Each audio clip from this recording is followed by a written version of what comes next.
Next, this is my output section right here. The output from my VS1680. As you can see, it's 1, 2, 3, 4, 5, 6, 7, 8. Or they can be in stereo pairs. This is a master left and right out, which is 1 and 2. Auxiliary A, 3 and 4 are the left and right out. See left and right there? We have auxiliary B, left and right, and we have our monitor. Here's 7 and 8 output.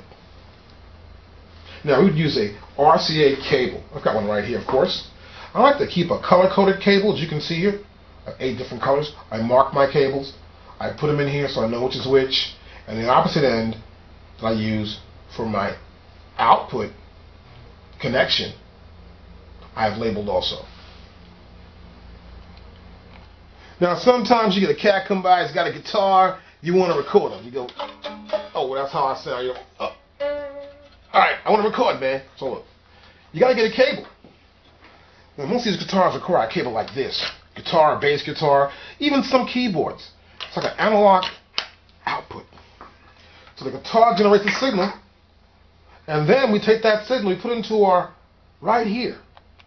This is our guitar high Z input. I pop it right in there and I'm good to go. It's really super, super cool. Adds more power and it makes sure we can get it down tight. You know what I mean? That signal going into the machine, perfect. Okay, now we've got other inputs besides our high Z guitar input. Now when using this input, it cancels out the rest of these inputs. So the high Z input takes priority. You can't use this input and the rest of these inputs at the same time. Understand that.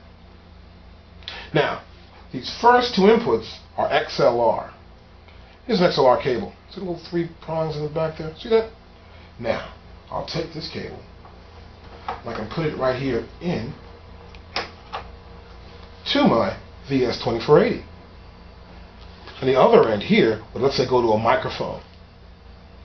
Now, if my microphone requires phantom powering, I'll turn this on, and it'll add phantom power, 48 volts, which adds more power on the input of that microphone signal. It's very important. Here we have our configuration. Make sure the cable head, I told you those 3 pins in here, make sure the cable head, see that?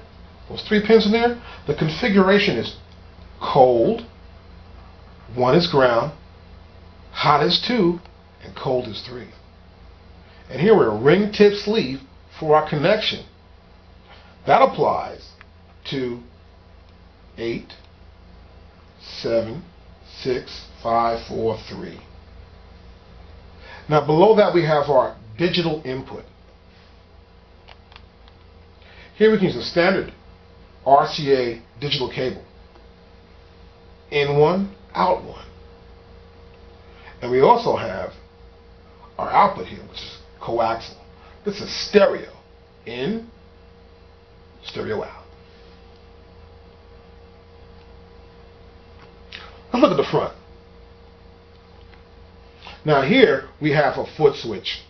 Now you can use a foot switch sometimes you're a guitar player and you got both your hands full. We get our foot switch cable, which we plug into right here. See that?